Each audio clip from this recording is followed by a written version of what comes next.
Is this the dagger? What up, JP Nation? It's your boy JP. Today we are reacting to NBA legends and players explain why Wilt Chamberlain would destroy today's NBA. I'm doing this reaction just because I was very intrigued because I did the Making the Case GOAT video for Wilt Chamberlain, and I said, would you take Wilt Chamberlain or Shaquille O'Neal? A lot of people would take Wilt Chamberlain. So I'm very intrigued to see how he would destroy today's NBA. I think he would, and I'll let you know after the video of my breakdown and thoughts on why he would destroy today's NBA. But before we get into it, make sure you to like this video, make sure you subscribe to this JP for more basketball content, click the notification bell, you know when our next upload is. Comment down below your thoughts on if Wilt Chamberlain can destroy today's NBA, and let me know what to react to next on the road to 20K. Let's go ahead and get into this video. I'm excited, man. I did a video not too long ago of NBA legends explaining why Michael Jordan would dominate today's NBA. For the most part, legends, players, myself, and people in the comments said that a peak Michael Jordan would average at least 40 in today's NBA. Facts. So I was thinking of a legend that you could say the same thing for. And the first player I thought of that was a dominant figure in their era, like Jordan, was Wilt Chamberlain. If you think about it, the way people talk about Jordan was the same way they spoke about Wilt. Yes. It was 10 times crazier. Yes. When you read stories or look at the records he has, there comes to the point where you just ask yourself, is this even real? Your questions are, how many points would a prime Wilt Chamberlain average? Or how dominant would he really be in today's era? So I'm going to show you NBA legends and players that I found sharing how much respect they have for Wilt Chamberlain from each era, and evidence of why he would dominate today's NBA. Enjoy the video, man. Wilt's 50. Did you feel like that's something he could have done every year? No, that's special. That's once in a lifetime. In fact, I told him, I said, you know, Wilt, I think I'm the only guy on this planet that knows how really good you are. Because he was smart on top of everything else. He was the smartest guy I played against. People looked at him differently, but this was more than just some big guy who dunked the basketball and ran him down the court. This was a true athlete, and his physical prowess was unbelievable. You hear players comparing players in certain eras. I would love to see him play against some of these centers today. It would be pretty embarrassing for them, to be candid with you. Everything you had done, he had done better, and he was that kind of a guy. I remember him from Philly. Obviously, he's a Philadelphia guy. I went to school with his brother, so I kind of and had seen him play. I sat on his sidelines, so while they played in the playgrounds, a lot of times when he came back home, hoping to get picked to play, in those games with him and whatnot. But he was a guy that I had idolized, so to speak. I wore his socks throughout my high school career because they were long and I had real skinny legs, so I was able to make my legs look a little bit bigger. But he was a guy that for me and most of the guys that I know, he's the greatest player that ever played the game. I saw Wilt play when I was in high school because the Philadelphia All-Stars came down to play against the Washington All-Stars. Elgin leading that for Washington, Wilt leading that for Philadelphia. Wilt, he's one of those guys could have played in any era. I think he is the most dominant basketball player of all time. Chamberlain of the San Francisco Warriors, the league's leading scorer for the last 5 years, the league's deadliest man under the board. Wilt did not use his strength and his bulk, and this was what I'm talking about, a different animal in Shaquille. Wilt shot the fadeaway. Wilt shot the finger roll. Wilt did not go in and bump and dislodge people. That was not his game. So it was a little bit easier to defend against him. And if you remember, the main point is 60% or more of Wilt's shots came on fadeaways. So you had to extend out to get him, not him bumping into you back.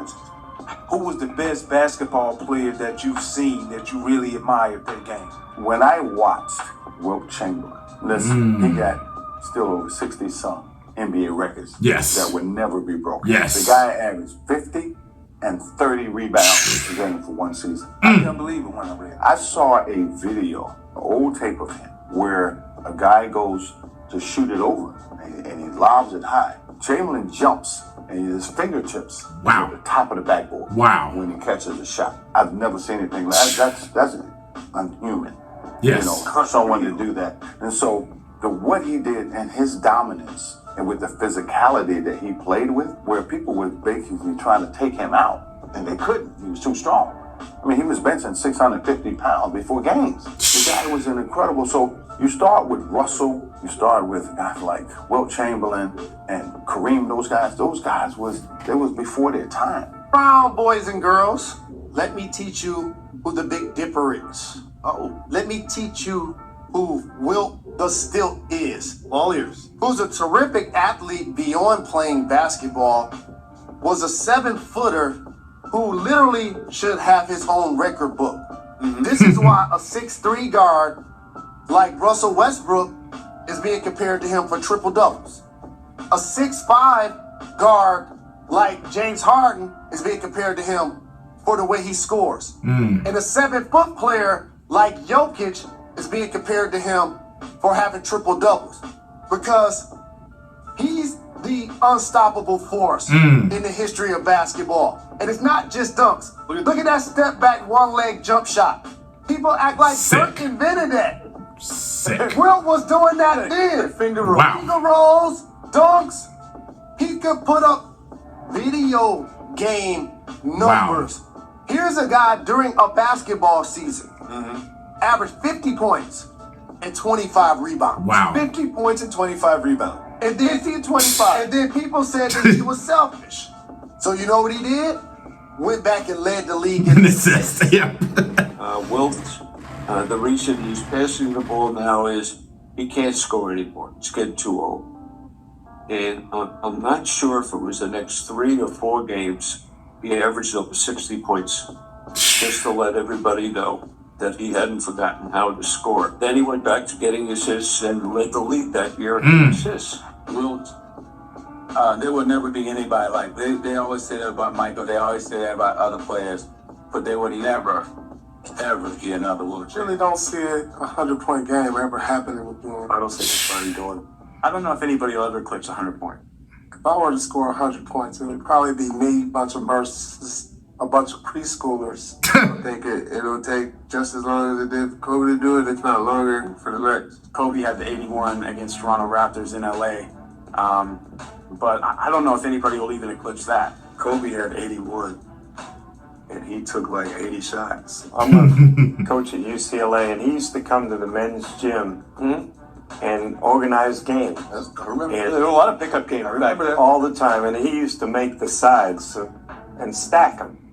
So one night I'm watching, and Kevin O'Connor are in the stands. Wilt Chamberlain's playing with 4 of my freshmen against Magic, Bernard King, James Worthy, Byron Scott, and Green.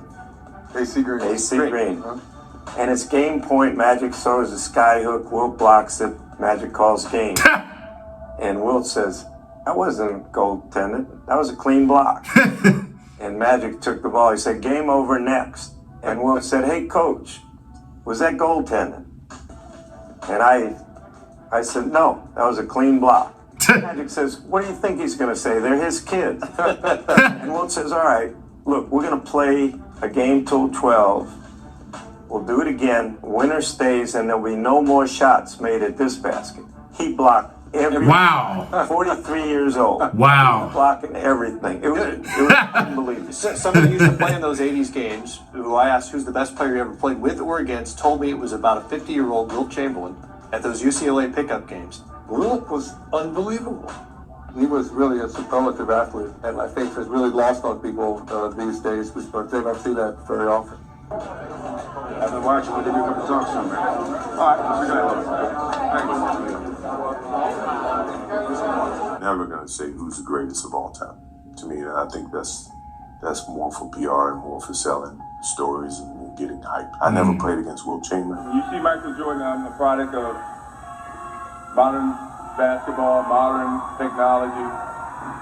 But all the great achievements comes from Oscar Robertson, Kareem Abdul-Jabbar, Wilt Chamberlain, athletes, all the basketball players way before Michael Jordan. I just got the fruit of the labor, I guess. I learned so much from these guys, watching them, and I've kind of gained more the publicity and more the notoriety because of me learning from what they have done years way before me. As of last year with his Respect. prolific scoring games. How do you now view what Wilt Chamberlain was able to do? 100-point game in that entire 62 season that he had Peter when he both averaged. and Kobe. It seems incredible now to think he averaged 50 points. Yeah, 25 rebounds. Yeah, that's amazing. It's amazing. Times were different. It was a different game. It was a different game still. Yeah. 50 points, 25 rebounds, 50 points, 25 rebounds. Yeah. It's a credit to what a physical specimen was. Yeah. One year he averaged 50 points a game. People came to see him play. He was such a big giant and an athletic person, blocking shots and rebounding and just scored 100 points in a game up in Hershey, PA. One of the players that played with the Knicks at that time, after the game was over, he called his wife and said, "Hey, Wilt and I scored 102 points tonight." And his wife was very thrilled, that she thought her husband had a great night. She said, "Well, how many did you get?"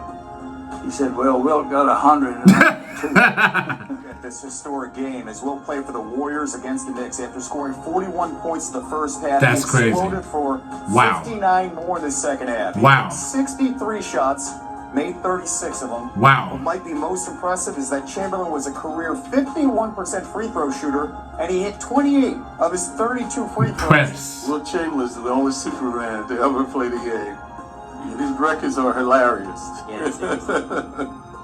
Anybody they talk about doing something, Wilt Chamberlain has done it hundreds of times. So no Jordan, no LeBron for you. You got Wilt Chamberlain. That is sick. Wilt Chamberlain, Russell. Jordan is up there too, well deserved. What is it like when you keep hearing yourself compared to Wilt Chamberlain? First of all, you can't compare that. He's on another level, But just being in that same streak and those same records, saying those same records, or the first person that has done it since Wilt, it's like we're getting to something, That's what you work hard for. That's what you play for. Obviously, you play to win championships and all that great stuff, but it's pretty cool, when it's all said and done, and you're very compliment. You're retired, James and, well off. You're in that category. Dominant, and they changed the rule for him. They complained about him a lot. Big Diesel. So I'm like the last coming of Wilt. Because after me, there will be no more. Wilt Chamberlain was indeed the most dominant player ever. To say who is the greatest, we will never know that. I mean, in my eye, Wilt Chamberlain is the greatest basketball player. I want to talk about Wilt. So one day at the beach, everybody playing volleyball, having a great time, playing cards, having a great time, and the conversation shifts to football. Who's everybody? You said everybody's there. Who? Yeah, all the people down at the beach. So you said Wilt. You and Wilt? And so Wilt says, "I could throw the football," and everybody scoffs. Everybody goes, "Yeah, right." And so Wilt tells one of the other guys, he says, "Just go out there, run down the beach, and I'll throw it to you." So the guy runs down the beach, you can barely see him, and Wilt keeps waving him on. So further, and everybody is just like laughing at Wilt. Wilt steps back, one crank of the shoulder there to loosen it up, takes the football and throws it underhand over the guy's head, who's now about 90 yards down. Wow. Come on now. Come on. I was there. It was incredible. Wow. Wilt couldn't do anything. 90 yards. 90 yards. In the air underhand. What were you guys doing on that beach? Well, we were having a great time. Yeah, I'm sure. I thought it went 90 yards. We were amazed it even stayed inside the Earth's gravitational force. Bill Sharman had a ritual of game day shoot-arounds at 11 o'clock. And he tried to sell this to the team, and we all said, fine, they'll come in and warm up and move the blood a little bit, get ready and get out of bed. But Wilt wasn't going to have any of that. He said, look, he's a coach. He said, I believe in your game day shoot-arounds. He said, however, you're going to give me once a day. You want me for the shoot-around, or you can have me for the game. And so, Bill keep trying to convince him to come, and he started to come. And when it started to come to the shoot-arounds, that was the day that we ran off 33 straight. And so there was no way that he could never not come to another shoot-around. So he was a character, he was unique, he was very smart, and loved playing with him. Put my elbow into his solar plexus and I heard him grunt. And as I was coming back on the court, he was coming after me with his left hand. And I knew that was not to shake my hand because he's right-handed. And I knocked this photographer off his stool. I picked up the stool and I reached back to hit Wilt. By that time, a whole bunch of both teams had emptied, and Russell was in front of Wilt. Wilt was literally over his shoulders pointing at me and saying, Sam Jones, I'm going to make you eat the stool. And I was saying, Wilt Chamberlain, I'm going to crack your kneecaps. Well, anyway, that got over.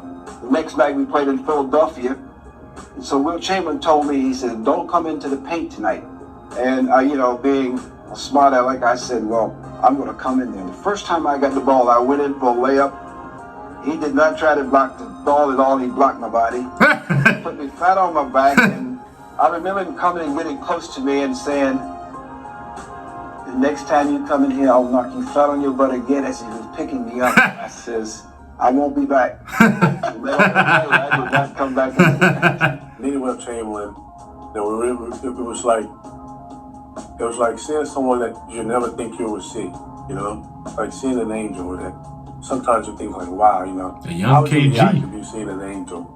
And that's how I was. When I seen him, I totally didn't know what to say. I totally didn't know what to do. There's a guy who scored 100 points and done so much for the game of basketball and sports in general that, here he's giving me tips and pointers on how to better myself. And, told me I was a great young man. And now, if I would have passed him up, I would have arrogantly said, Shaquille O'Neal is the most dominant player ever. Don't ever ask me the question again. Yeah, I got more rings than him, but he got more 50-point games, he got more rebounds, and he has more points. I think some of our best games were played in the Rucker tournament. Every ball player, whether it was the guys from California or guys from New York, and either NBA ball players, they would play all the time in the Rucker tournaments.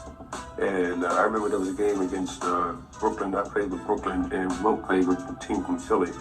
And we had this game against them, and it was probably one of the best games you ever seen, but everybody don't remember it because it wasn't on video, which was pre-video. So it was a great game, and I think Wilt, and we had a guy by the name of Jackie Jackson, 6'4", and actually touched the top of the backboard. I've heard people talk about guys touching the backboard. This guy can do it. And we ran a play, and Wilt used to shoot this fadeaway jump shot. He used to go up high and shoot off the glass. So we had a play that we make Wilt shoot this jump shot, and Jackie would come over and block it. And we had the play set up perfect. Wilt went in, turned, shot a jump shot. Jackie came from the weak side and quartered it right at the top of the backboard. And the crowd was crazy. People were running around the place and jumping off the fence and jumping off the ceilings and stuff. And it was just phenomenal. And we looked over at Wilt, and Wilt was staring at us, and Wilt called timeout. Just called timeout like that. And everybody was still running around screaming. And back then, there wasn't high five. They didn't give everybody low five. So everybody was clapping and carrying on. And then the next 15 plays were dunks by Wilt that I've never seen in my life. He dunked every single way he could imagine. You played against him, right? Mm-hmm. What was he like when you played against him? Well, there was the two Wilts. There was a Wilt that dominated early on in his career. Then when they said that he, shot too much, then he became an assist. So we talked about Dirk. He just finished. Passed Wilt in scoring. Mm-hmm. Dirk's been in the league 20 years now. Nearly. Wilt stopped shooting in his sixth or seventh year in the league, and became an assist guy and whatnot. So and he didn't play. He only played 13 years, and he played part of 1 year of that. So he played like 12 and a half years, let's say. And he was the all-time leading scorer before everybody else started. He still has 72 records on the books. He's got 68 records by himself. So he's tied with 4 people in another average.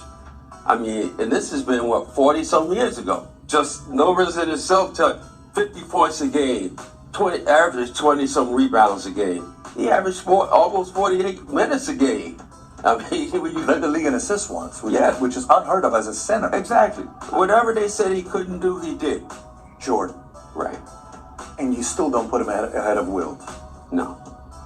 Close or not even close? Oh, everybody's close, but Wilt just did things. I mean, you talk in terms of he used to dunk, for the free throw line, free throws. The rule began, you had to stay behind the free throw line until the ball hits the back. They had a little 13-foot lays. That got expanded. I mean, he did things that into today is still a part of the game, what's made the game what it is today. One night, we were in the playoffs against Philadelphia when he was still in Philadelphia, and they fouled out both Walt Bellamy and Willis Reed, and I ended up having to be the third center to go in and play Wilt a double overtime game. So it was one of those things. But the thing with Wilt is he took me up with him when he went up to shoot a shot. He was that strong. He was very strong. Put 100 points in a game in Hershey, Pennsylvania, and Al, you were in that game, and the night that he got 100, were you cognizant of that? Did you talk about it at halftime, or did you treat it like a no-hitter? What Dave Zinkoff, who you remember, was doing the game, he started calling every point after that. He would say, and that's 82, that's 83. Then we became Everybody always points to Michael and making all these changes or things, but Wilt Chamberlain was the first one that really made changes. He was the first dominant person of basketball. One of the most dominant forces we ever had in our game, along with Shaq. One of the greatest Lakers to ever play the game. 100-point scorer. One of the greatest scorers, rebounders ever. Played this game. Multi-sport dimension type of athlete. People's never seen someone like that in that era.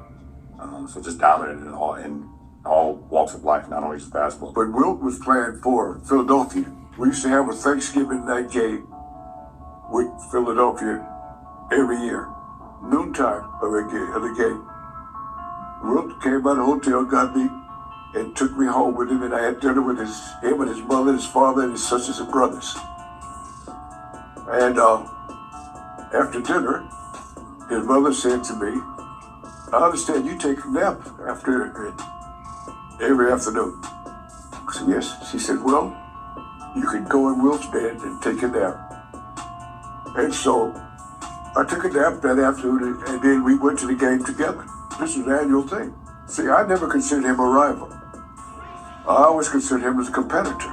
In that we competed for the same position, but in completely different ways. So guys, how many points do you think a prime Wilt Chamberlain would average in today's NBA? Based on all the footage you watched and the stories you heard from these legends, I really want to know. So make sure you like, share, subscribe, show love to the YG gang, and I'm out. That is a good question. You know, how many points Wilt Chamberlain would average in today's NBA?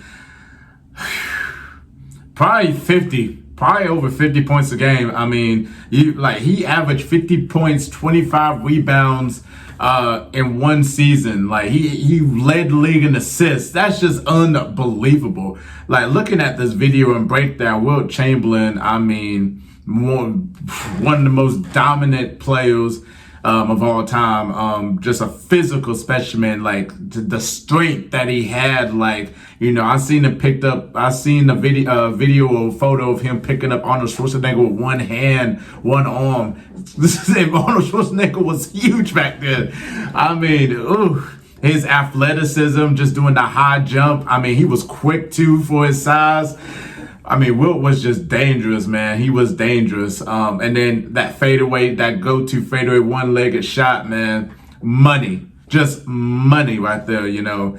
He affects the game in so many different ways. Just the passing, you know, hearing a lot of legends saying that, you know, he stopped scoring like he was after like 6-7 years, and then he started just passing the ball.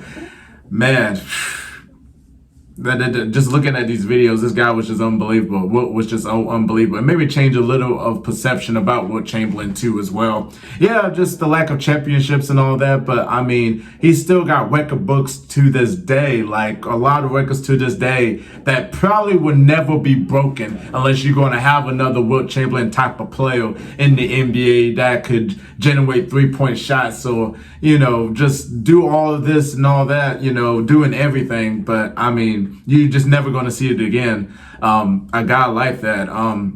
No, rest in peace to Bill Russell. I meant to say that during the video too as well, man. The greatest Celtic of all time. But yeah, Wilt would definitely dominate today's NBA. He'll probably be the best center in the NBA. Just, you know, with his size and his skill set that he has. Could he be a great three-point shooter? Who knows, man? Who knows if he develops a three-point shot, you know? He probably don't even have to develop a three-point shot, man, because he's just so dominant everywhere else, you know, in the paint and everything. So, you know, it's going to be very interesting to see, you know, how Wilt Chamberlain will go into today's league, you know, coming drafted and everything. So definitely tell me your thoughts down below. Do you think Wilt Chamberlain would dominate today's NBA? If so, why? And how many points would he average in today's NBA? Please comment down below. Make sure you like this video at the end. Subscribe to JP for more basketball content. Click the notification bell. You know when our next upload is. On the road to 20K. Rest in peace to Rest in peace to Bill Russell and Wilt Chamberlain and Kobe Bryant. Sam Jones too as well in the video, and I'm out of here. Peace.